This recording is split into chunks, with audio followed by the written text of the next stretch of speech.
Hey, what's up, everybody? Welcome back to the Behind the Reel podcast. Appreciate you guys tuning in. We've got episode number 63. We've got Obedie Williams here, and we're going to talk about everything from kayak fishing to fishing on the West Coast. Definitely make sure that you guys chime in. Put those comments over there in the live comment section. If you're tuning in on YouTube right now, you are definitely going to be able to be a part of the conversation, and we appreciate that. Interaction and that feedback. And we also want to encourage that we're doing a couple giveaways today. I've got some stuff from Bizz Baits, True South Lures, and Beard Unlimited that we're giving away. So these are companies that have supported the local kayak fishing scene for several years now. And so if you guys are looking at making a purchase in soft plastics or even some jigs, and they have some awesome spinner baits and buzz baits, check out True South and Bizz Baits. And if you do need any beard care, Beard Unlimited is definitely the place to go. Awesome to see some of these companies supporting grassroots kayak fishing. So definitely appreciate that. And then also we have an album from Seuss Mace, his latest album, which is Trash. He is a local rapper from Topeka, Kansas. This is an album that I have greatly enjoyed, and I ended up with an extra one, and we're going to give it away to one of you guys. So if you want to get entered into the giveaway for the baits or the beard oil, just put a comment over there in the comment section. The album's called Trash. If you want to check it out, if you want to win it, put Trash in the comments over there. So we're going to go ahead and give that away. As I said, post those comments over there, and we'll get to your questions and just as quickly as we can. But I'm going to go ahead and bring Obedie on the line here. And if you guys would, just to get a little bit more interaction, share this live feed with one of your friends. If you have a local fishing group, share that in there as well, and we'll get more people involved in this. So without further ado, I'm going to go ahead and bring him on. Hey, what's up, man? Hey, what's going on, brother? How you doing? Doing good. How are you doing tonight? Man, I can't complain. Another day in the life. Heck yeah.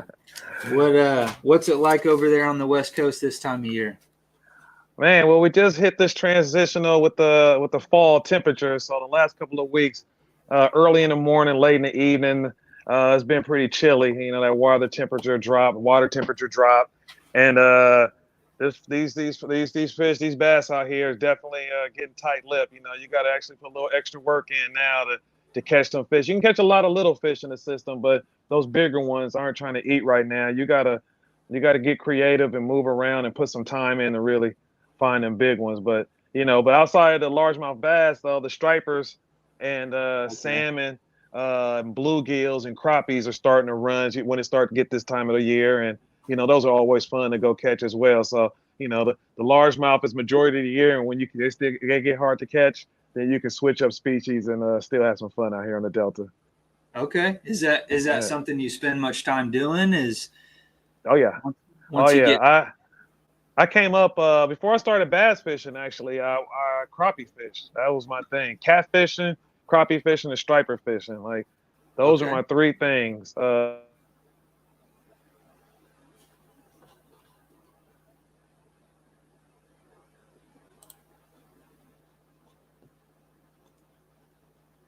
We might have a little bit of a connection. There we go. Yeah, there we go. Hold on, maybe I can. Okay, it's back. Yeah, yeah. So you said you kind of got your start in crappie and catfish. Yeah, catfishing and striper fishing, and I did that with my brother and my cousins, and that was my thing. And that was like probably in 2000, 1999, 2000, right before, and I did that for years. And I would film it and shoot little videos and make DVDs. And I called my group the Rippn Hit Squad. Yeah. And we would do these videos, and I would make DVDs and hand them out to tackle shops and go to the local places where people fished and put them in the back of trucks. Everybody who had a trailer, to get my name out there. And then years later, people started to know me from the DVDs and just fishing around in the Bay Area or out here in Northern California, hitting all the local lakes up and reservoirs. And then YouTube came along, and I will have to say the first fishing show on YouTube There could have been one more person that did it right around the time as me, but I want to say I could have been the first one. And I moved from DVDs to the YouTube. And at that same time, when I was moving over to YouTube doing my catfish, stripers, and crappie videos, I got introduced to largemouth bass fishing and tournament fishing. And then that there kind of just, I always was into the YouTube doing the videos. I'm building the base, building it up. And then once I got introduced to largemouth bass fishing and tournament fishing, I kind of stopped doing videos because it was like, wow, like I want to be in that group, especially out here on the California Delta, where anybody who fished the California Delta, it was like in the early 2000s, the legends. It was like a big scene back then of certain guys that would just dominated the fishing scene out here. And it was like, if you bass fish, like to get to that level was like something we all strive to do. And that was like the journey of starting to try to be the ambassador of the California Delta and pretty much take it over and make a name of myself on the California Delta. And I kind of put the YouTube on.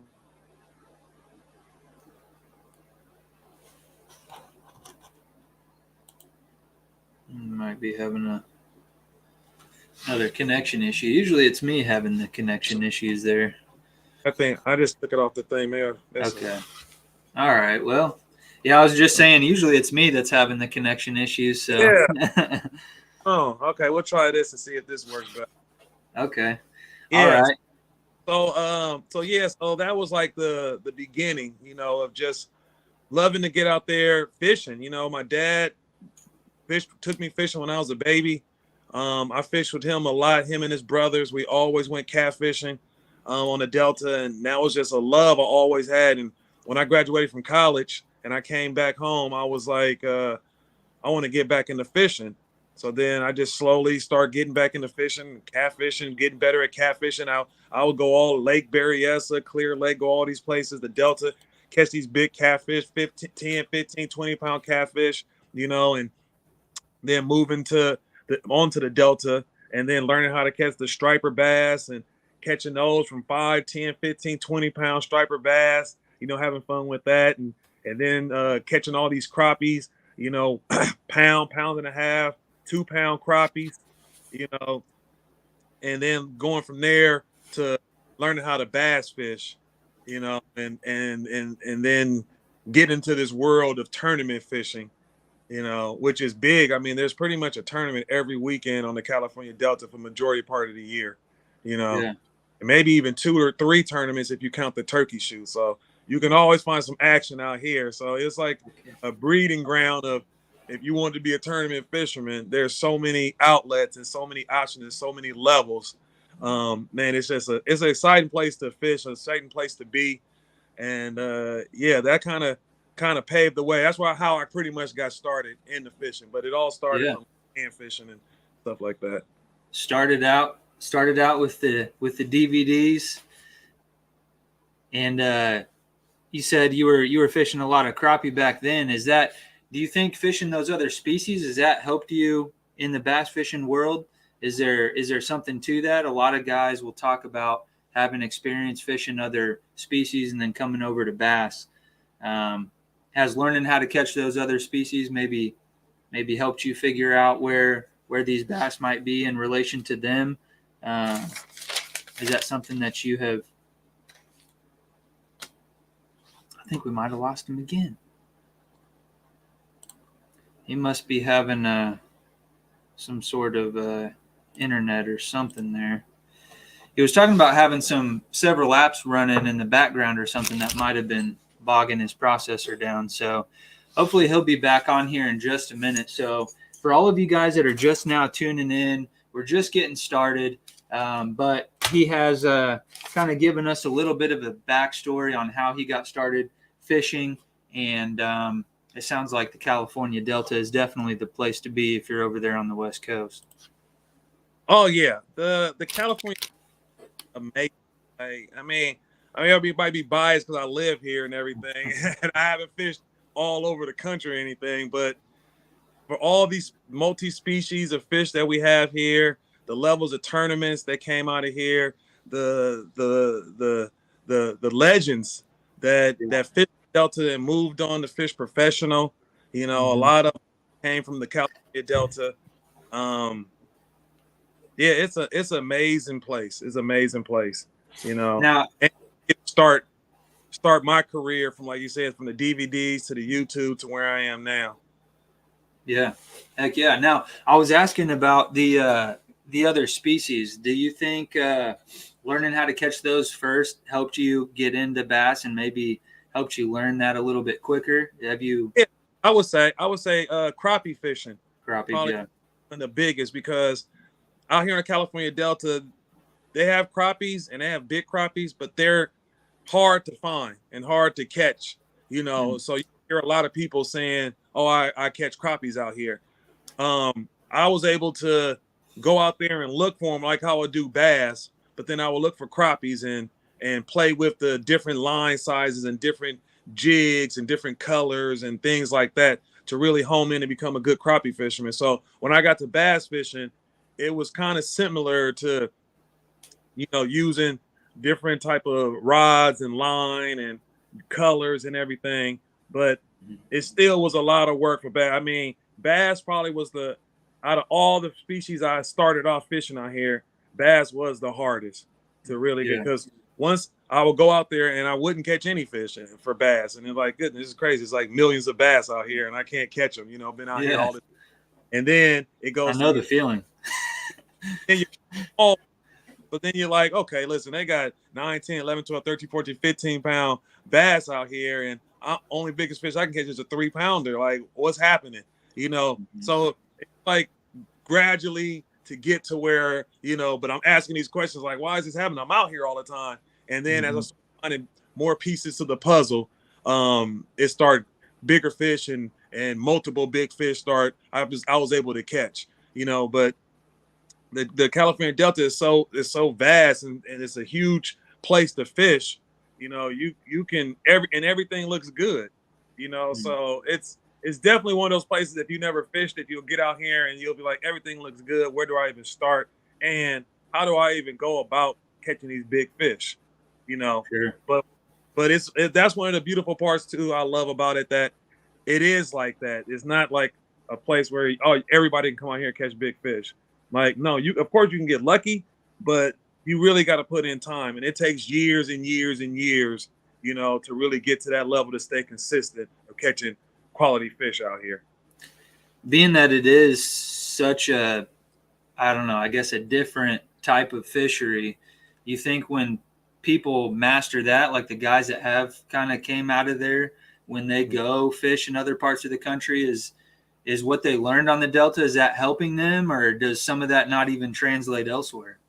Well, you know, I haven't fished a lot of places outside of the country, but talking to the guys that have left from here and went professional and hearing other people's response, it seems that the guys who really did very well on the California Delta and the surrounding bodies of water, they was able to take that skill and go across country and be very successful at it. And not even that, be pretty much the cream of the crop at the top, on top of that, you know. And I would say if you were good at the Delta, Clear Lake, Berryessa, some of these surrounding bodies of water, you can take it on. You can go on the road, and I believe you can go fish against anybody, and you got a shot. You know, and I think those guys will say the same thing. You know. Well, and you've kind of done that yourself, right? So I was just getting ready to mention the kayak fishing stuff, and how that scene has really blown up in California here, and even just the last handful of years. Yeah, definitely. And that's put you in a position to go fish. You mentioned outside of the country, even at the Hobie Worlds. Yeah, and that was a crazy whole experience, which I would never thought that from fishing would take me all the way to Australia to fish for Hobie World and represent United, like never, you know. And even kayak fishing, because before I kayak fished, they had a nice amount of guys that kayak, but you didn't really it. I mean, I think there's more market. Certain guys that blew it up. I say myself, Greg Blanchard, a few other guys that just took it to the forefront out here in Northern California. That when I started, you know, I never knew there was levels to kayaking. You know, Yeah. My mindset was, I believe, like a lot of people, when you say kayaking, you think of the little flimsy kayak you get in. You know, you got no on your bed. You know, you're out there.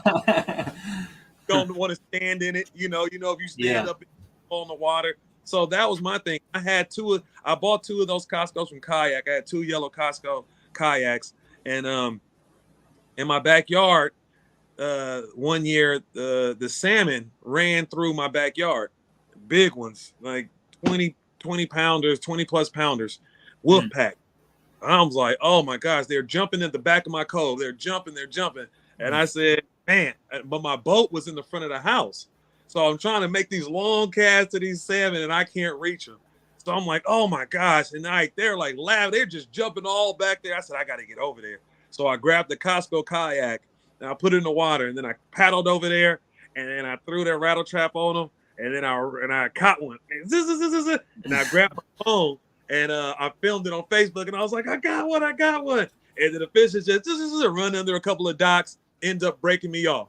And I was like, oh gosh. I was like, yeah, I said, hey, you win some, you lose some, and then I posted that video. Didn't think nothing of it, just a little quick clip of me showing people that, I tried to catch this salmon and I missed. So a couple of guys that fish kayak was like, oh, you need to get a real kayak and come out and fish with. So I was like, a real kayak? Like, yeah. Being a real kayak? Like, come out and we'll show you. So my buddy Wes, shout out to Wes. Wes was like, man, meet me at Lake Comanche. I'm going to have a kayak for you. We're going to go out there and we're going to kayak fish. So I'm like, all right. So I get up there, I wasn't expecting much. Half of me was like, I don't understand what's going to be better than this kayak. And kayak, fish, I always was in a boat, always bass fished out of a boat. So even when I saw a kayak on the water, it didn't even dawn on me to even be in one. Like, it just didn't. So then when I get there, he has this Hobie for me. And nice. I was like, I get in it and I was like blown away. I said, this is what you fish out of? I said, oh my God, this thing is super nice. And then as I'm pedaling out, this feeling comes across me, like, when you get in your bass boat and all you know is bass boat, when you get in that boat, that feeling of you in the water, start the boat up, you idling out, you get on pad, you put that trove on it, all those experiences right there. Every time you go out, feeling that puts that smile, that brings that positive energy, I hope, to you in your life. Then when I get in this kayak and then I'm so low to the water and I'm pedaling on my feet, I was like, this is amazing. Like, it felt like you were more with nature. Like, I never knew this. Then I catch fish, and that whole day I was blown away. I said, wow. I said, you changed my whole mind on kayak fishing. I said, this is super cool. I said, I'll have to come out again with you guys. They said, Obedie, they have tournaments. And, at this time, I didn't fish so many bass tournaments in my boat on the California Delta. Like, majority of the tournaments out here, the amateur circuit, I couldn't even fish them no more. I didn't won too much money and won too many times, did well. So I was kind of like climbing up the ladder in the bass boat world, making my name on the Delta. And then this kayak comes out of left field and they do tournaments. So I said, you know what? I had so much fun fishing this kayak. I would love to try something new. Let me jump in one of these tournaments. So I get in these tournaments, and the first 2 tournaments I fished, I fished out of my yellow kayak, and I placed. I think I took a second in one, and I took a third in the next one. Nice. And, like, this is amazing. But the biggest part I took away from those 2 times was the group of guys, because in the bass boat out here in the Delta, you got one set of guys, and they fish the bass boat. And then you have in the kayak world, there's another set of guys, and they fish the kayak. They don't intertwine. You don't see them on both sides. I was the first guy that had a name in the bass boat world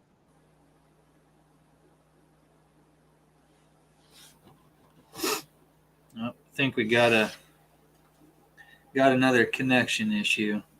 He is spilling the beans though.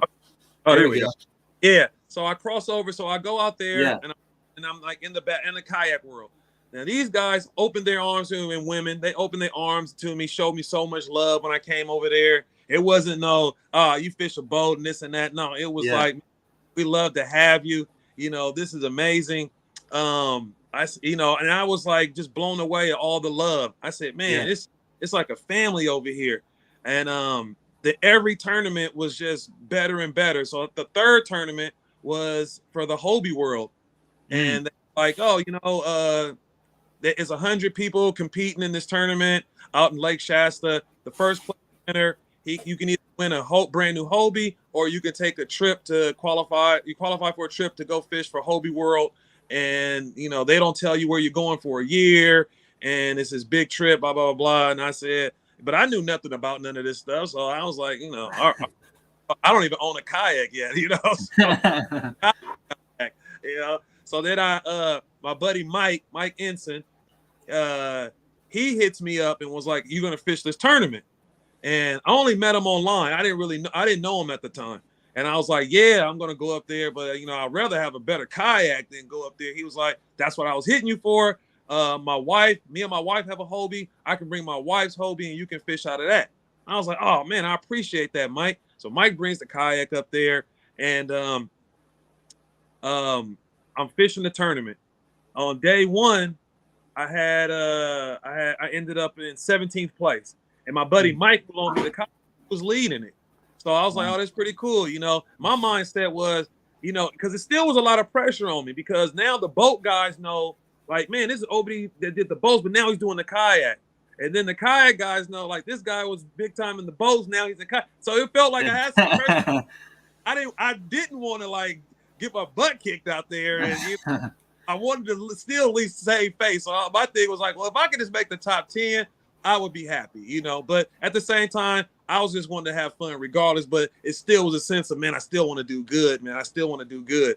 And so I'm in 17th place. And this is the first time, like, I'm like really trying to measure these fish on these boards. Like, I mean, they're like holding sticks of butter, trying to get like that picture ain't right. I'm all messing with my phone, like, okay, let me set that fish. And I'm like, no, like it never. And then I'm sitting there like, that was the fish. But into the tournament eyes, that fish never existed.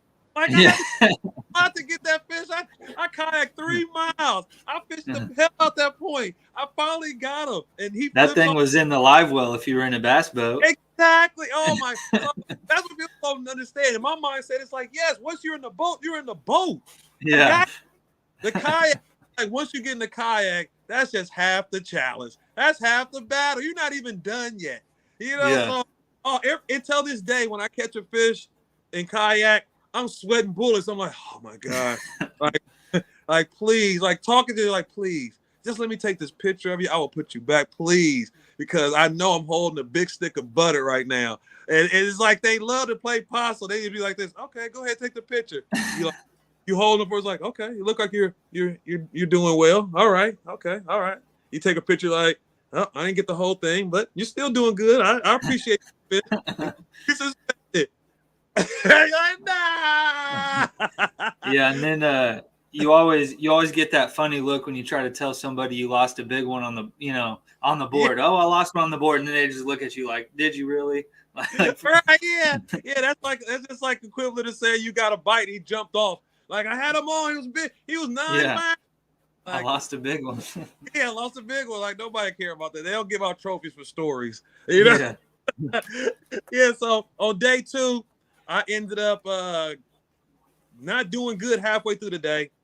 Long story short, I catch this big fish, brings me all the way back. And I mean, one of those, like, I was out the game. Like, I was at 17th place leading day 1. By the time I came, I was probably 30th or 40th place. It was over for me. My lip was all hanging out. I was like, all the spots I thought I was going to catch fish, I couldn't catch no fish. And as I'm sitting there, like, thinking, like, I don't even know where to go or what to do. Dude! Big fish come in. And I said, okay, that big fish, 2 other solid fish. then I was like, man, I gotta be in the top 10 now. I checked the leaderboard. They cut the leaderboard an hour before the tournament. Yeah. So I'm like, oh my goodness, I don't know.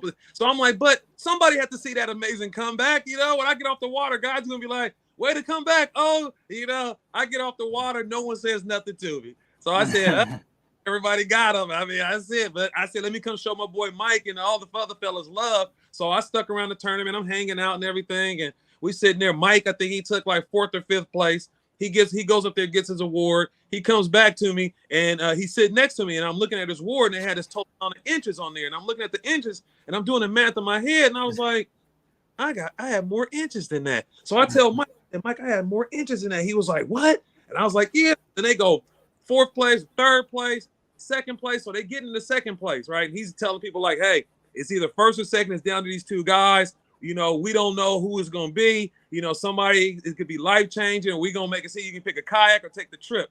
Now, granted, like I said, I didn't have a kayak at the time. And I'm like, that's nice up there, you know. And I don't know where the trip is.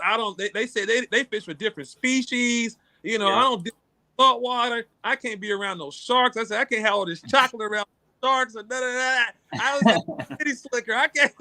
So I lean over to Mike and I say, Mike, if I do win, should I take the trip or should I take the kayak?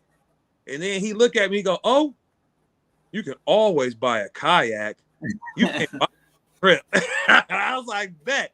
The guy goes 2nd place. And now when he goes to 2nd place, I'm like, please don't let me come this far and not win. Then I end up winning it. Obedie Williams, 1st place. I mean, I got a video. They took a video of me. I was blown away because I didn't know. Like, my thought was I took 15th, 17th place. So to have that going into the award ceremony, just sitting there clapping up, everybody, good job, everybody. They're like, you won, like what? So I get up there, I take the trip. A year later, they send me this video, and then the video is going through all the Hobie World 1, 2, 3, 4, 5, showing them where all they went. I'm sitting there like, where are we going? Where are we going? And then they get to 8, and they show kangaroos all bouncing around and everything. I said, oh shit. I said, okay, where are we going? Australia, Queensland, Australia. And when I tell you, when I went out there, that was the best tournament I ever been a part of. It felt like being part of like the World Series, the NBA Finals. Like it was, they did it all up.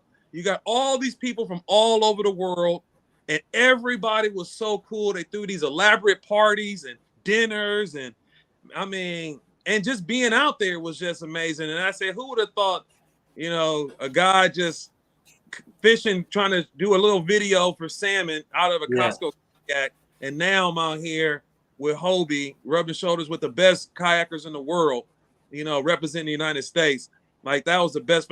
It just kept letting me know when I first started Rippn Lips and I did my first video, and I told the wife, I said, I got this crazy feeling that this is about to be a roller coaster ride when I put these videos, and I'm dying to see where it takes me. You know, and for it to take to doing all these interviews and TV shows, Mike Iaconelli and Mark Daniels Jr. and Jacob Wheeler and kayak fishing in Australia, and I mean, it just keeps on going. And I sit back here just enjoying the ride, like off of fish, and you're just following your own passion. You're just following your dreams. Like you're just doing what you know you want to do.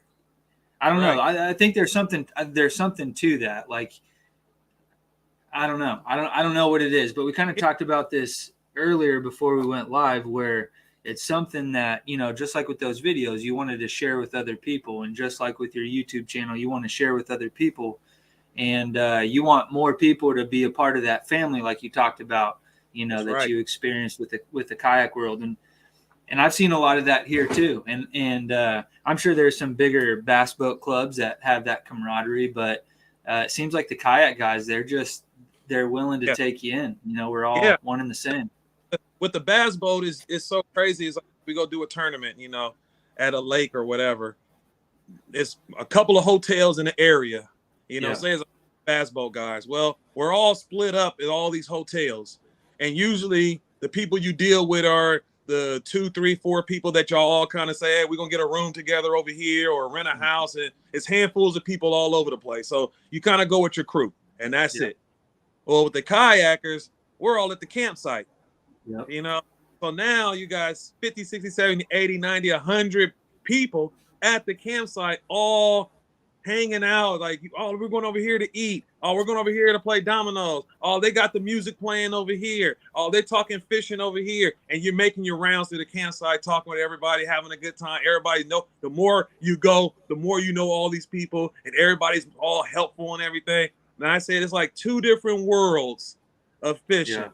Because I say I love when I get with my bass boat guys and I see all my guys and a lot of them are the regulars and we smile and we crack. Hey, we're meeting at the restaurant and everybody, you got 15, 20 of us at the restaurant and we're having a good time. You see the other guys on the water. But then I love when I get to the kayak and we're camping out and I'm walking around the campsite and I'm sitting at this campsite, then I'm over at this campsite, then I'm hanging out with these guys at this campsite. And it's like, I always say the tournament fishing is just fun if you like to be in competitive. You like competition, then you have the tournament. But the other flip side is you're like at the Boys and Girls Club because you're seeing these same people all the time. You're having a good time. And what's so cool about fishing is, hey, what I do don't affect how you go out there and fish. So we should still be cool. You know, it's nothing. It ain't like I'm out there playing defense against you, you know, on fishing. Like, no, hey, man, good. Wish you good luck. And you know, and before the tournament, we can have some fun and everything and kick back and laugh and talk. And then we can get out there and get busy. And then we come back and it's over. And we all did what we can do. And, you know, the chips laid where they lay. But now we hanging out afterwards and, you know, and having a good time. Plus the people that's new.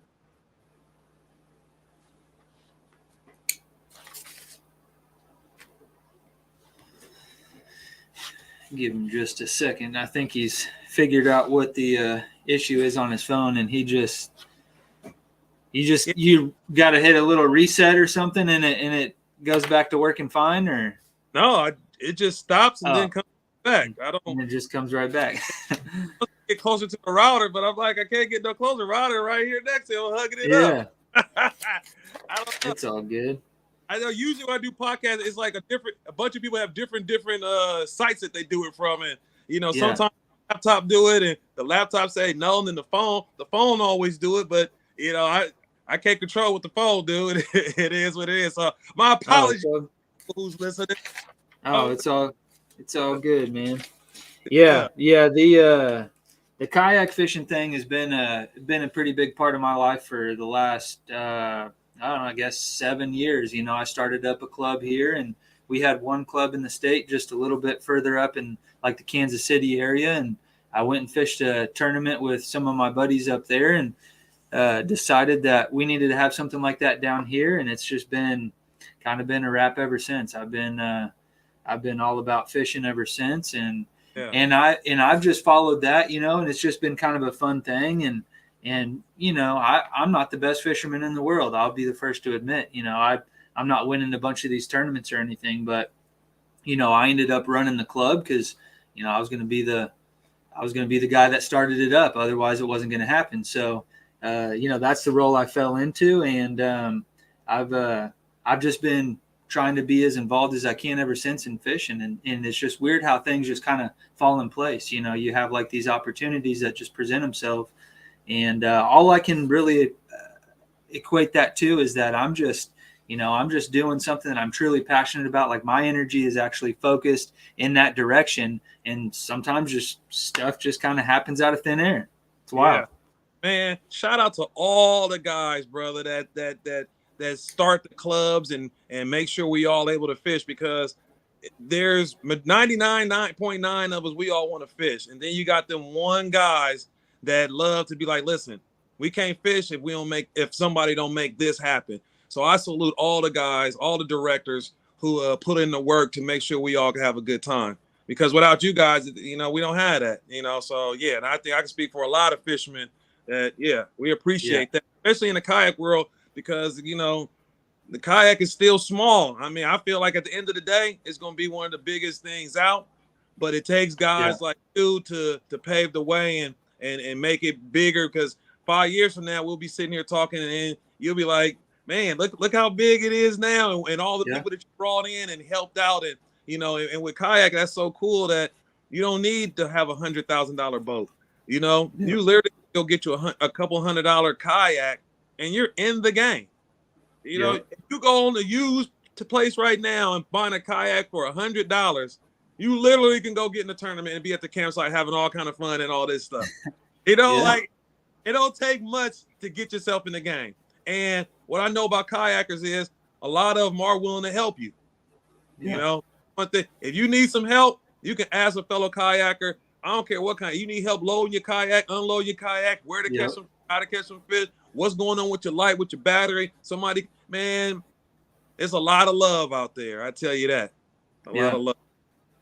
Yeah, and I will say that the guys around here are definitely appreciative, you know, of the guys that are running these clubs and stuff. So here recently we fished the local because I'm running the Bass Nation stuff too here. Right. So they presented me with a brand new rod and a brand new River to Sea tactical wake.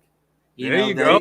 They hooked it up, man. They gave me a really nice rod and a really nice swim bait, and they just said thank you for doing what you do. So they are very appreciative of the opportunity. But so it's cool to see that, because sometimes, like you mentioned before, we may not have been recording, but sometimes it takes away from being able to be out on the water and stuff like that. So exactly, that's something. If you're a fisherman and you run in the circuit, you can't fish the circuit for me. A lot of them don't like you to fish the circuit, or you don't fish the circuit either way. And that's tough. That's a tough one, to say, listen, I'll do it, fellas, man, later. I'll run it and make sure everything runs well. And like I said, when I ran my circuit out here on the California Delta, the Opens, and I just to bring smiles and happiness to a circuit. I said, man, I wanted to, like, if you won the TLC at my tournaments, I got people robes. I got an orange cake that said that you crushed that day. So it was an orange crush cake, and and I got cakes out, and I just made it light and fun, and saying if you can compete and you can have fun at the same time. And I tried to join the two, and we had good that year, and to the point where people still like, man, you bring back the old Opens? And I said, I don't know, because I knew that at that point I'm not the guy. I'm not like, because to get up early in the morning and come boat number 6, boat number 5, and push everybody off and see bye-bye, and then I come back home and I'm sitting at home like this. Man, I wish I would be fish. That was tough for me. So after that year, I said I might start doing like open, maybe 1 or 2 tournaments, specialty tournaments in the year, so it's not too bad for me. But to run a whole circuit, that's a lot. You gotta. It's not for everybody. Yeah, for sure. But we got a lot of people that are stepping up and willing to help out with us. So we can still get out there on the water and fish these tournaments. So so that is nice though. It's kind of become a team effort. So those guys, they realize that I still want to get out there and fish. So they don't mind if they take my money too, because I'm not beating them. Let's just be real. I think that's what it is, though. It's like when you're not winning, then it's like, oh, okay, for sure, come on out. That's how in 2 or 3 tournaments. Oh man, they be like, man, I don't know. What's this guy up to? Right, he started his own circuit and he's taking all our money. Because what kind of racket is this? Fish it. I was like, would they be mad if I fished my own circuit? And then they said, sure, you can fish it, but you better not win. Right. I said, it's all good. But yeah, the kayak, I said, but with the kayak, more love. Like, I know out here, like, man, come and fish it. Like, I knew if I threw a kayak one, I don't see no one really getting upset that I would fish it. But the boat world, they ain't playing that. They already mad that I fished some of these tournaments already. So let alone let me fish my own one. You've had, I want to say I've seen you've had quite a bit of success this year. Yeah. Well, was it all on the Delta or? Yeah. This year, usually I go travel kind of all over the place in Northern California and fish these circuits. the end of last year, we had a big championship, big tournament came, and then the championship was on the Delta. And I ended up taking second place in that one. And I lost by like a pound. And it just did something to me. And then my buddy Juan, he came up to me and he was like, Obedie, your time is coming soon. And I was like, and then I got home and the wife was like, oh, you almost did it. And then I told her, I said, next year, I said, I'm only fishing the Delta. And I said, I want to do good on the Delta next year. I want to try my best and win a tournament or two on the Delta next year. So she was like, okay. And I told her, I said, but I got to get out there and put some work in. I got to practice and really try to find these fish and really stay on top of these fish. So when the next year started up, I started getting out there practicing. I'm practicing. I started jumping into tournaments. Me and my buddy Hewlin, we started off with the ABA out here. We won 3 out of the 5 tournaments they had and took second. So 3 firsts and a second on that circuit. And when that happened, I was like, wow, that's 3 tournaments right there. So I was like, okay, let's keep. Now it's felt like after that 3rd win, the momentum, because I almost had 4 wins when I took the second place. So I'm like, the momentum started coming. So then I had another circuit jumped up, and then my other buddy Clint, we jumped into that tournament and we won the tournament. Me and him won one and took second, and then won the Wednesday nighter. So that gave me like the 5 wins in like 2 seconds. Now it's like I want to win now. Like now it's like all this is paying off. I'm seeing what's happening. It's paying off. And I'm like, I got to just keep on keeping on. Then my son, you know, due to all the stuff happening with me on social media and everything, my social media is growing. My son all at school is like, that's your dad? Like, oh my God, like you don't fish with your dad. He out here winning all these tournaments. So he goes, Dad, I want to fish a tournament with you. So I'm like, all right, for sure. So me and him go out and fish a tournament, and we win that tournament. Oh, wow. That's cool. I said, man, that's what I'm talking about. And that was a good one because it was with my son, and we had a good time. And me and him haven't fished together in like a year in a tournament. So to get him out there and win, and we caught some big fish, and we had a good time. That one was a good one. And how old is he? Was that? How old is he? He's 14. Okay. Yeah. So that was good. And then I won. I took like a second and third in 2 big tournaments. I won a couple of more tournaments after that, a big fish tournament, a club tournament. I ended up winning 9 tournaments this year. Wow. I think 15 or so top 5s this year on the California Delta. Like amazing year. Like dang, man. Well, congratulations on that. I didn't realize. You just see the post and you see the trophy and then you go on about your day and but like man, that's impressive. Man, yeah, like to have a year like that is I couldn't even imagine the year would go like that. When I took second last year, I wanted to do good, but I didn't think it was going to be this good. You know.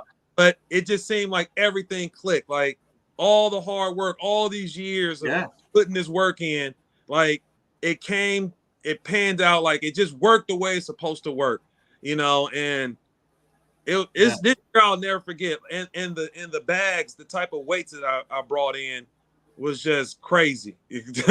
I brought some crazy bags in this year. A lot of 20+ pound bags. My wife put all the weight slips in the same area for me. So I see them every day.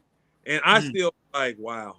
Wow, like the plan worked, you know? Yeah, and that was the plan. You decided you were going to focus on the Delta. That's what you were going to do. You know, this other stuff was distracting you. And you honed in on that. And I mean, you did exactly what you set out to do. I mean, probably way better than you ever anticipated, but... Man, yeah, and it's just like I'm still riding high off of it. Like, can't wait for.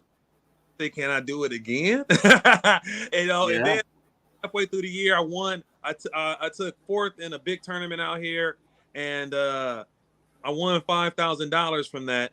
And my buddy was selling a boat, a old bass boat, and I bought that bass boat from him for $5,000. And I bought that boat just to have a backup practice boat. Like I said, I live on the water, so I have my tournament boat in the front of the house that I could just drive and go do everything. But then I wanted a boat in the backyard that I could fish close by locally, pretty much down south, the southern end of the Delta, and kind of just stay in touch. And if I get home, I just didn't like when I got home from work, I have to hook the boat up and then drive to the marina and do all that. It just was better for me to come home from work and then go to the backyard, jump in the boat, and then go get 2, 3, 4 hours of fishing still, But then my tournament boat broke down mid-season, and I started a boat problem. So I was like, oh man. So I got it in the shop, take it to the shop. All the parts are back ordered. So it's before I can get, and this has happened with everybody. Yeah. So I had to take my old boat, which is this brown Bayon, and I call her Root Beer. All right. So I took this boat. Everything on there is old. The grabs are old. The trolling motor is old. The boat goes like maybe 40 miles an hour, if that. And I started doing tournament because I said I'm a fiend for the tournament scene. Like I have to fiend for the tournurnament scene. I like that. I like it. Yeah.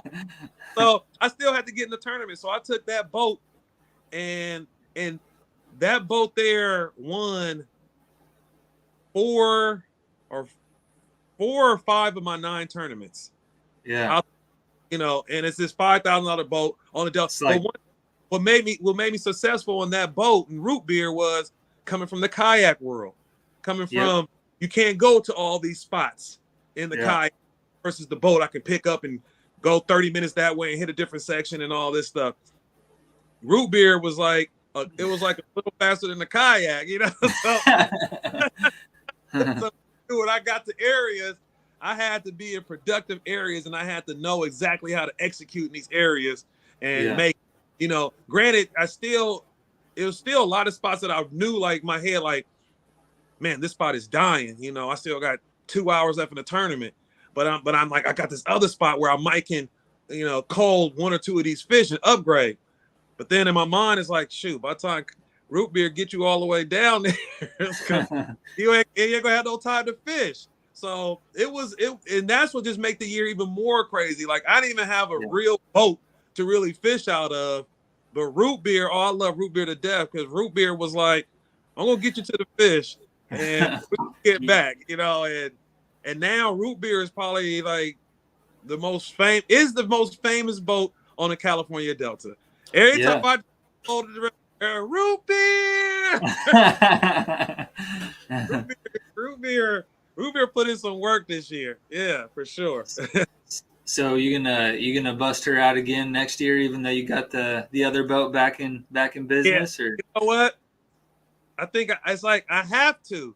Much as I like, I should be going 75 miles an hour in my Ranger, 21 foot. I can cruise. The live wells work all good. See, with Root Beer, the pumps don't work that well. The timer don't turn.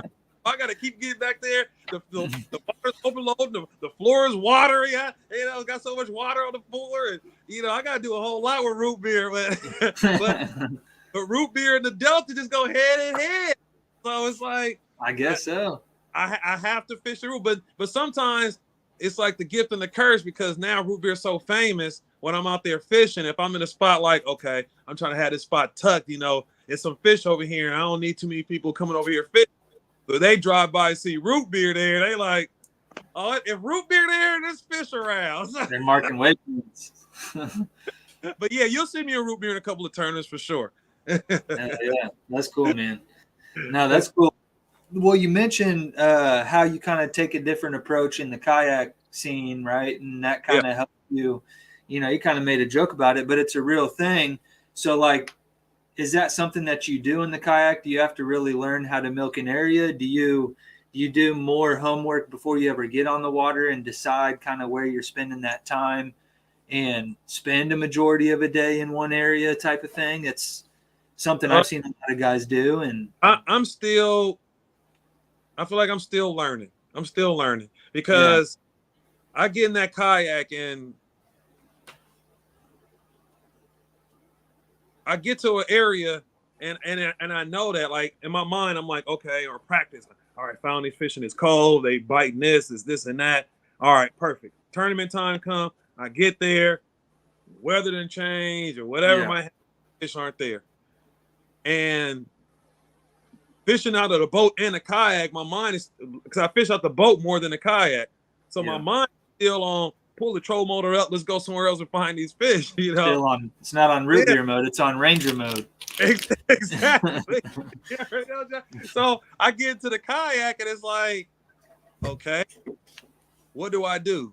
And then I start putting the time, and then you're doing the math. All right, we can go to the other side of the lake where we got that other spot, but now we'll have to paddle or motor back to the ramp, load this kayak, all our equipment, drive all to the other side of the lake, put it back out, drive over there, which I have done. And I always, like, the funniest part is, if you were at a kayak tournament, and it is like open launch, the funniest part is when you're fishing and you see a guy with a kayak in the back of his truck and he's driving, woo, because he switches locations. It was never a good thing for the most part. You look at it, the tournament started at 6 in the morning, and at 10 o'clock, 9 o'clock, they already moving. It's like, you know, you kind of want to have areas close by. And that's what I tell you.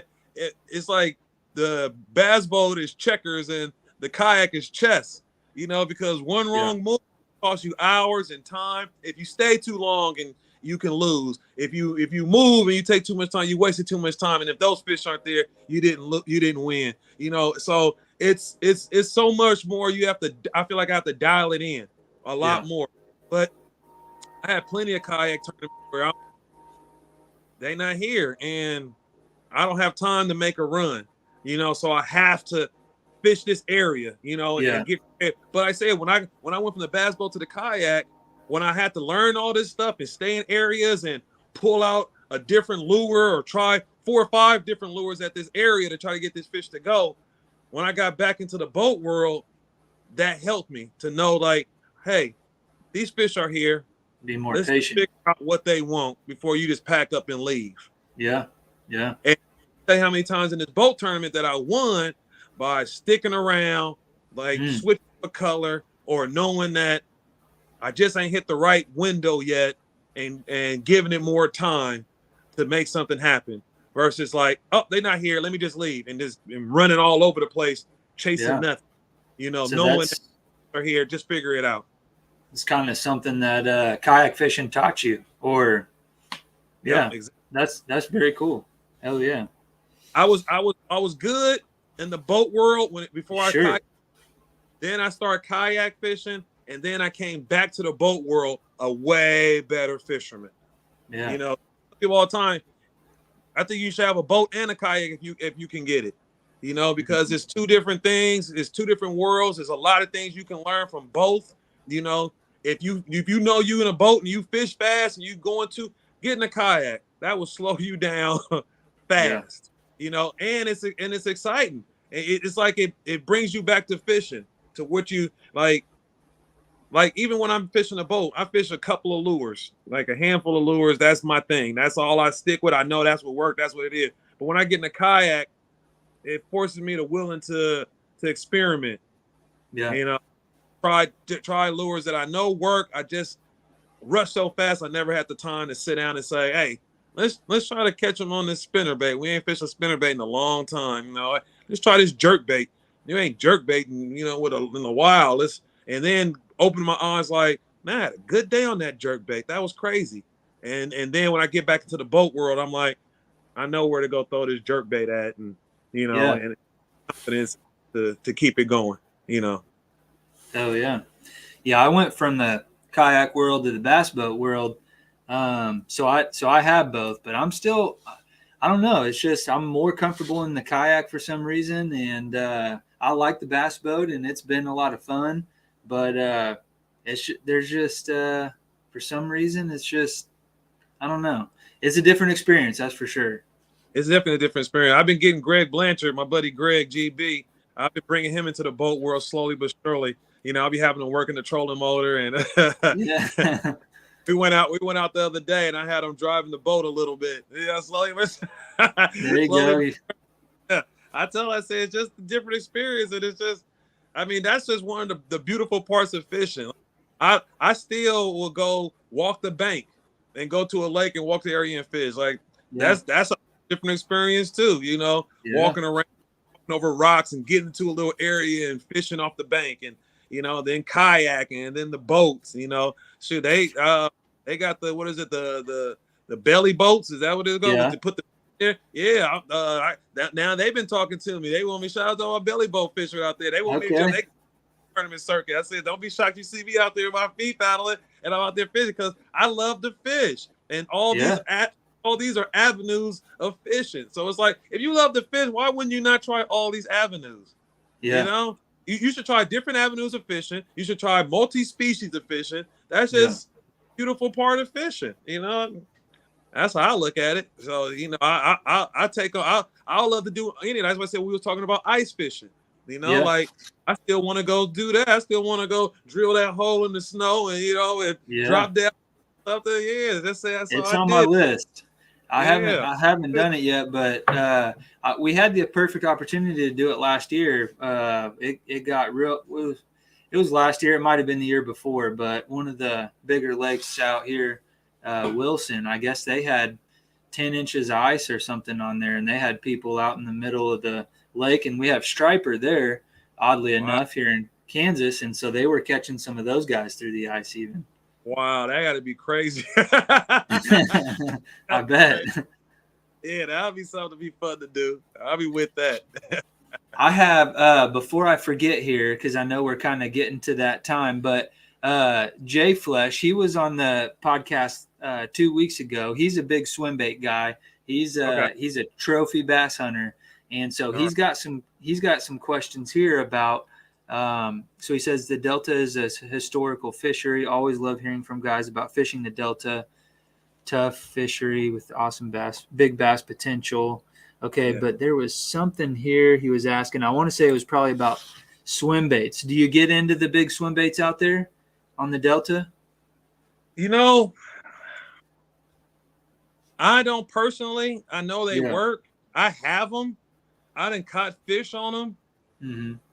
But the Delta is kind of, man, you can get trapped into just certain techniques out here that just work year round, which is hard for a local to veer from. You know, I love to punch. I love to throw a frog. I love to throw a spook and a whopper plopper, top water and punching. Man, that's it. I can do it. And I can do it all year long. And you can catch trophy bass on it. Now, saying that, there's a guy that loves to throw swim baits. He can come out here and catch trophy bass on it. If that's his thing, that's what he does. I don't knock that. It's just not in my repertoire. I keep it on. Now, it's certain times of the year I would throw it a handful of times just to see, you know, if I can get a bite. But I might make a handful of casts throughout the day with it. But it's just not a confidence thing. Right, exactly. I never went out there and just crushed them, but at the same time, I never put the work in to do it, which brings me back to the whole kayak and bass boat thing, where after this year and like last year, I've been trying. Usually I wouldn't even switch colors up when I'm punching and frogging all. This year, I actually did a lot of switch up. So it's like I'm still learning. You know, I'm still learning. Like we can talk this next year, and I could be like, I throw swim baits half the year. I found areas and this, and the third. I know that in my mind, like, hey, buddy, that's why we bought the back. That's what we bought root beer for. So you can go out there during practice and do this stuff that you normally don't do to build the confidence up. And then knowing like, hey, this time of the year that, you know, the swim bait or the A-rig or whatever, weight bait, that you have some confidence and you can throw it. And when the punching ain't working or the top water is fading away, that you still got something in your arsenal that you can still be competitive on. And that's just something I'm still in learning process with. Yeah. And I think that's what keeps a lot of us coming back to fishing, is that we're constantly learning new things. There's always something that we can improve on. And it just, you know, if you mastered it all, I mean, if winning 9 tournaments on your home fishery for the year, if that did it for you, then I guess you succeeded. But like, there's still room to improve there. You didn't win all of them, you know, Nope, or you exactly. And it was tournaments. It was two or three big tournaments this year that I was leading. Yeah. Day 1, day 2, where I didn't close the door, and it's because I was stubborn and I didn't switch up when I should have switched up. And a lot of times too, like that a lot of time bites me in the butt, you know, because a lot of these tournaments, it goes the way I want it to go. I win the tournament, or I place high, and then sometimes it don't, and then I didn't win, and I felt like I should have win, but I didn't switch up. It's one of those things where I tell myself, like, I will go down with the ship a lot of times. But then I also look at it too, where you have levels in this, you know, where if it was 100 people in the tournament and I took 90th place, well, just know your boy was going for the win. And the 90th place don't really hurt my feelings, because I knew I went to go win. And the style how I fish is a style to win. And I don't have anything to prove by telling somebody, hey, you know, I took 30th place. Like, I don't care about 30th place. I want to win. And the win got to be risky. You got to take those risks where, hey, I'm going to take first place or top 5 or top 10, or I'm about to be way at the bottom. You know, I feel like a guy who does throw swim baits at his body of water, and he's throwing 14, 16 inch swim baits, and he's like, I'm just looking for 5 bites. And he came in with 3 fish, but he took 30th place, but they were 3 solid fish, you know, whatever the case might be. But it's like, if he catches all 5, we all in trouble. If he catch 5 of these tournaments in any tournament, we're all in trouble. But if he doesn't catch them, then he's way down there. But my buddy Kim Moulton is like, but no one really cares. Like, I won 9 tournaments this year. Everybody will say, man, he won so many tournaments. He's won so many tournaments. He was consistent in all these tournaments. But no one talks about maybe the 10 other tournaments that I didn't do good in. No, like, that's not even a thing. No one counts those. We're counting the wins, the consistency of it all. You know, those are the ones that stick with you probably too. Exactly. So for me, the risk is worth it because I already made a name for myself. I don't have to prove that. So I can risk it, versus some guys will be like, I'm not at the risk it level yet. You know, I still want to be in the 30th place and in the top 25, and, you know, and come back with the limit, and you know, I'm there, which I don't knock it, because that's how I used to be. Like, when I first started, I was in tournaments like, man, I'll be happy if I catch 5 fish. If I 5 fish in this bag and walk up there with a limit, you know, but that's the baby steps of the levels of the game. And that's where so many levels, you find out what level you are. You at the club level, you at the amateur level, you at the pro level, you at the I just want to catch a fish level, you at the limit level, you want to catch a big fish, you want a trophy, you want to check, you know, what level you want the top guys to salute you, you want to make a name for yourself, you want people to hit, like, you find out your goals and your level in this game, because there's so many of them, and then you go after them. You know, like I said, I won 9 tournaments this year. Next year, I'm gonna try to win another 9 or more. But at the very least, I want to stay the most consistent. You know, I think that top 5, top 10, and I'm always up there getting the check and the trophy. I like that too. But then you start getting this taste of the win. You winning, and then even when you win more, it's more pressure at a tournament. You know, I show the tournament, they expect you to win, or they expect you to do good, and it's like, ain't nothing guaranteed. You know what I'm saying? Like, I can still come back with not even a limit, which has happened to me. You know, like, but at the same time, I understand that, and I don't mind. It's like, hey, I won't go out there and give it 110%. All I can do is try to fish clean as possible, make the best moves, and sometimes it's gonna go on my way, and sometimes it's not gonna go my way. But if I feel I fish 20 or 30 tournaments and 5 to 10 of them I win or do good, then, or half of them, then that's a success to me. Hell yeah, man. You know? Well, you definitely have figured some stuff out over the years, and you know, you mentioned it earlier. It didn't all just happen that one year. It's stuff that you have accumulated all throughout the years of fishing. And you picked up little pieces here and there, and it all just kind of it all just kind of paid off all at once, I guess, once you really honed in on that target. So, I mean, that's a little bit of pressure going into the next year, but it's also a little bit of relief knowing that when you really put your eye on the prize, like you found out what you can do. So that's a pretty cool thing too. Good thing. That's a good thing to find out about yourself, because I think that's what it takes to you to get to the next level. Because you feel like, hey, I don't do good. I tell people it's good to start at a club level.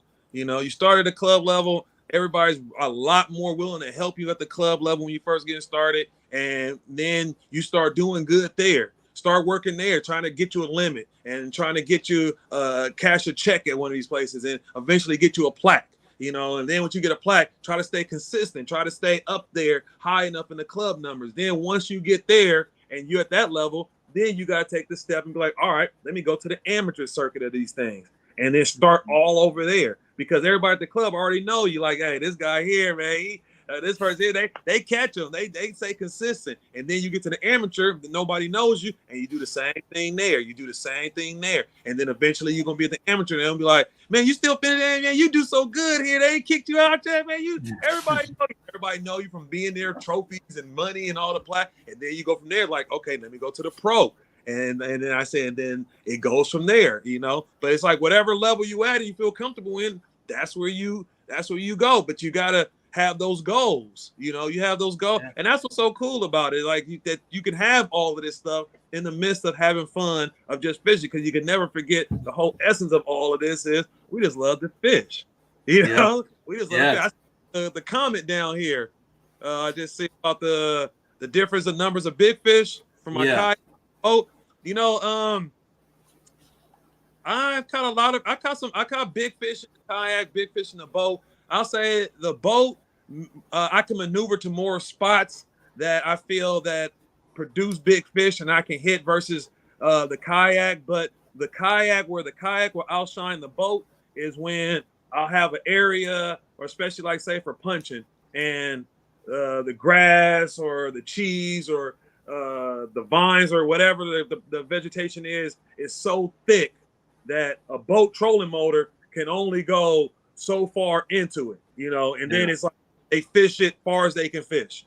And then that's all they can do. Any boat comes in there, they stay on the outer edge or they dip in a little bit and they fish that. Well, then when I get in a kayak, I cruise all the way to the back where them fish never seen.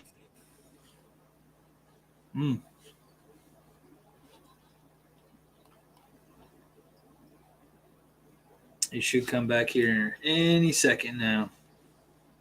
There he goes. Yeah, so I cruise where a fish can't see the lure, and I'll fish there. I had a tournament up at Clear Lake one time, and it was the same thing. A mat of cheese. It was so thick that boats can only just flip the front of her or throw a frog far as they could back there. I get a kayak, I pedal all the way in the back. Paddle. Now I'm all the way in the back, and I'm throwing frogs in the tulies and punching where these fish don't never see a lure, and I crushed them. Oh man, I had one of the best days of fishing ever. And then it just lit a light bulb in my head, like that's one of the biggest perks a kayak can do. Or it's shallow water, and then it's only a foot of water and the bass boat can't get past there, but then it drops off a little bit. Well, then a kayak, you can cruise over that half a foot of water, and then it drops back off to 5 or 6. And these fish like, hey, we ain't never seen nothing back here. And then you have all that to yourself. There's spots on the Delta that I still do that where that they'll have the barriers up, or it's not that much water, and then I can find the levee and then dump my kayak down the levee and fish in the area. And then I know, and it brings so much joy to me knowing like these fish don't get pressure at all. And then this is the biggest things a kayak can do and have. So I didn't catch big fish. I would say a lot of due to that was getting into areas where bass boats can't get to. Yeah, that's definitely a perk. There's pros and cons, and one thing that Jason kind of uses his kayak for is just to be a little bit more stealthy, just a little bit less presence and noise and stuff like that too.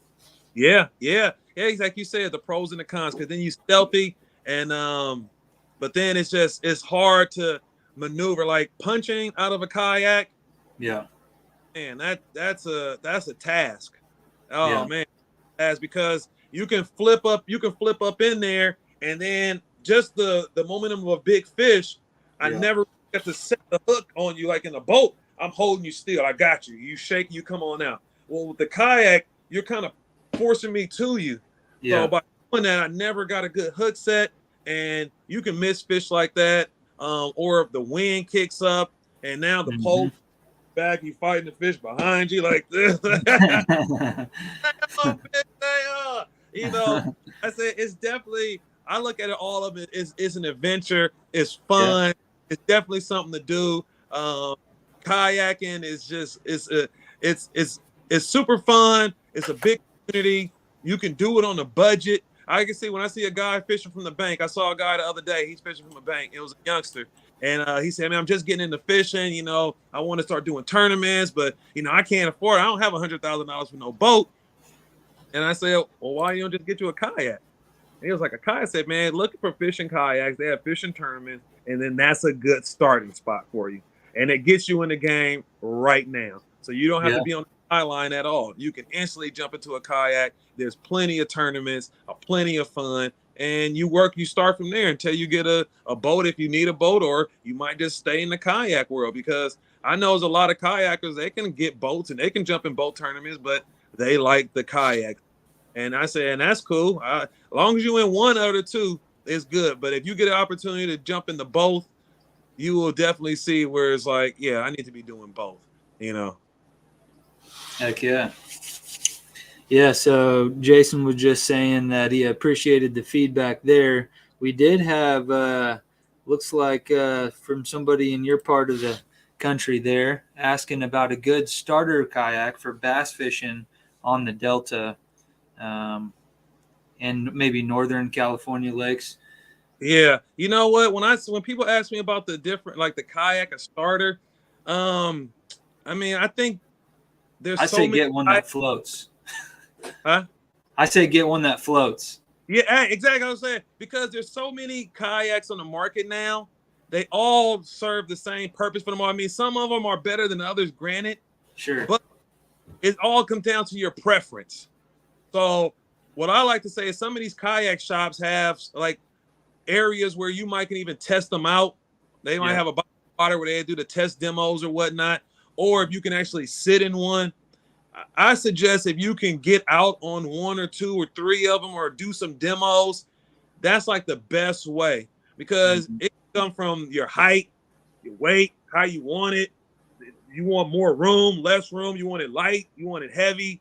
You know, it's so many different things, the kayak that you might, you know, that's what I said. I have 4 kayaks now, you Oh, know, wow. and they all serve different things for me. You know, I got a light kayak, I got a short kayak, I got a long kayak, you know, so it's all kind of, I'm probably not the best person because I haven't been in a lot of different brands of kayaks, and I know a lot of my buddies have, and I see them. But I think for me was being able to, hey, the demo, like, yeah, bring these 4 kayaks out and let me try them out. And then I got in all 4 and was like, yeah, hey, all right. Or other kayakers in the group that I was with, or the tournament scene, was like, hey, Obedie, I got a kayak you can borrow, during my times when they was letting me borrow a kayak. So I was able to jump into a native and be like, oh, okay, this is how the native feel with the paddles like this, and then jump into the Hobie, and then knowing, oh, okay, feels a lot different, you know, or this kayak is faster, it's slower, and or to have just the regular kayak that just for the paddle with the arms, but I have a motor on it, and it's a lighter kayak, so I can move a lot faster, and I can get it up and down levees without having to worry about a nice kayak or dragging it, and I can carry it as a one-man band where I could just pull it down the levee and pull it back up.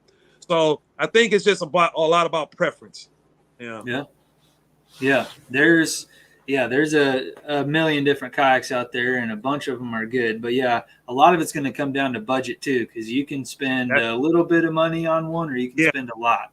Exactly. So Exactly. I said budget was, when I first started, I was in $300 Costco kayak, and then I just drilled 2 holes on the side, put pole holders right there, got a crate, rod thing on the back, strapped it all down, and I was out there fishing, you know. And to me, I was like, I'm in the game, and then I'll see where this go. And then I just gradually, then I went to a native, and then I was like, oh, okay, this is a lot better.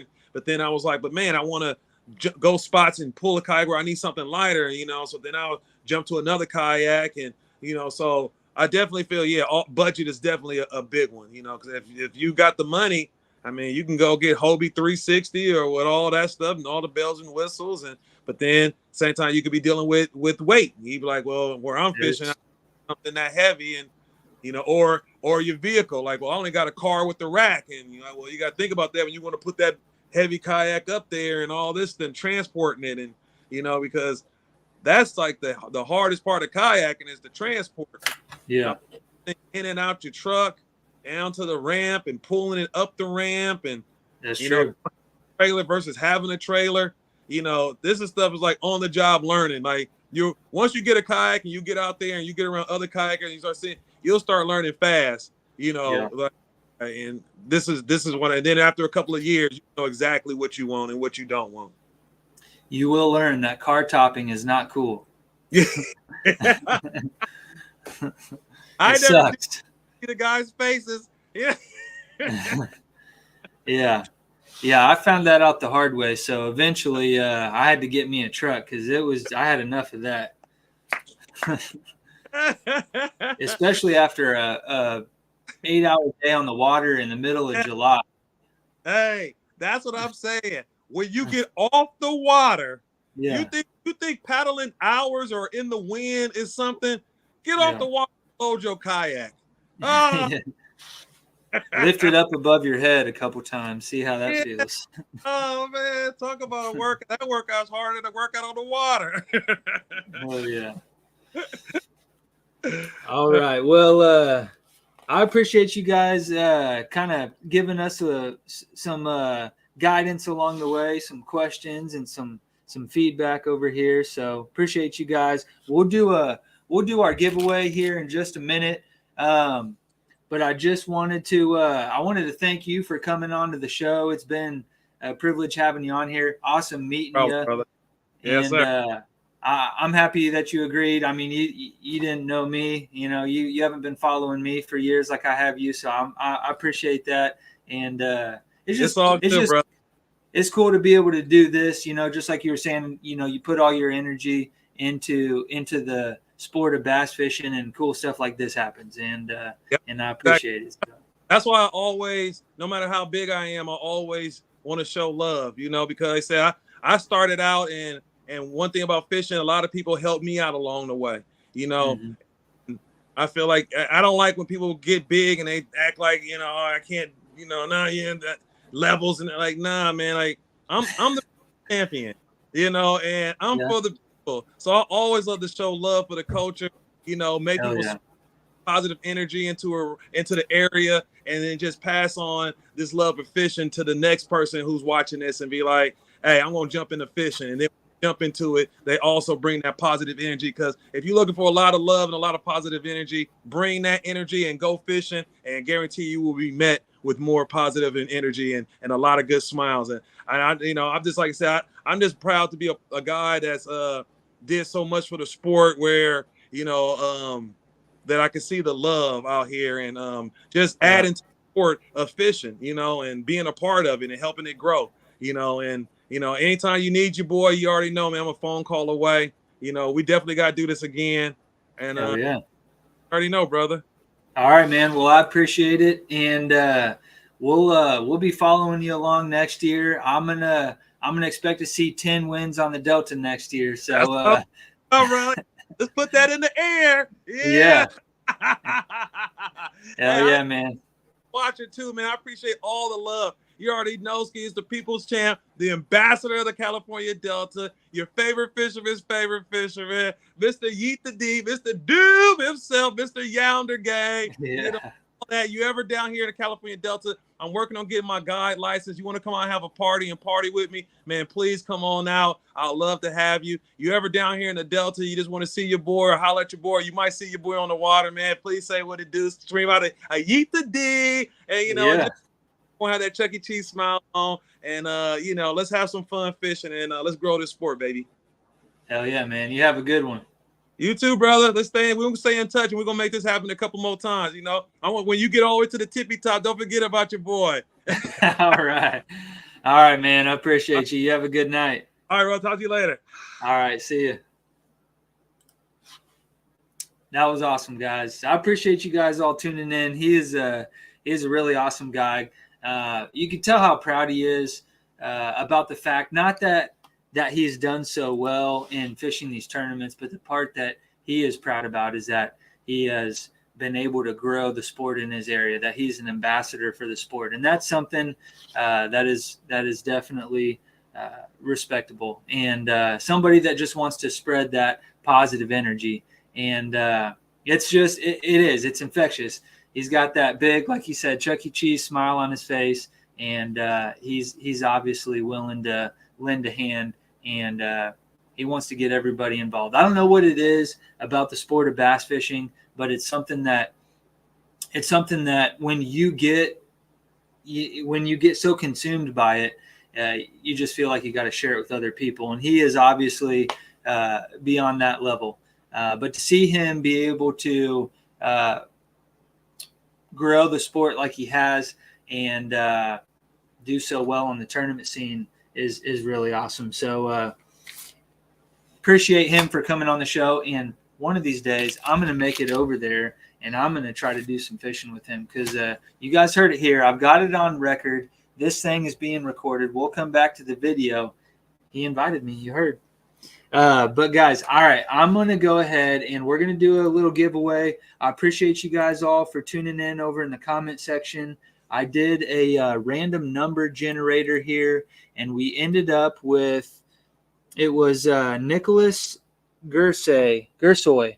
Sorry, I mispronounced your name there. Nicholas Gersoy, get with me, and I will send you a package. I've got some stuff here from Bizz Baits, from Beard Unlimited, and then I've also got, and you may have not even realized we were doing a giveaway, because this is something I talked about early on, but we've got a local rapper. His name is Seuss, and he's got a new album out called Trash. I ended up with an extra copy of it just because I'm a fan, and I bought one. He accidentally sent me two, and I'm going to do just like Obedie would and spread the love. So this is going to you, Nicholas. Get with me. Shoot me a message on Facebook, YouTube, whatever you want to do there. I'm John Morse on Facebook, or I believe you can email me or message me through YouTube as well. Behind the Reel Fishing is also another way you can get a hold of me. So Nicholas, appreciate you tuning in and interacting with us here. What I want to do here real quick, though, I do want to remind you that you can support Obedie by going over to, let me share this for you guys, YounderGang.com. And he's got some apparel there that you can purchase. He's got a bunch of cool stuff there. And if you want to purchase that, there was the shirt that he was wearing on the podcast tonight, Younder Gang. If you guys want to represent for him, I know a lot of you guys really appreciated this episode, and hopefully we'll have him on again. But if you do want to show him some love, go over to YounderGang.com and purchase some apparel. So, guys, I'm going to go ahead and sign off. Tonight was an awesome podcast. I appreciate you guys for all tuning in. If you haven't already, hit that subscribe button, and we'll see you on the next one.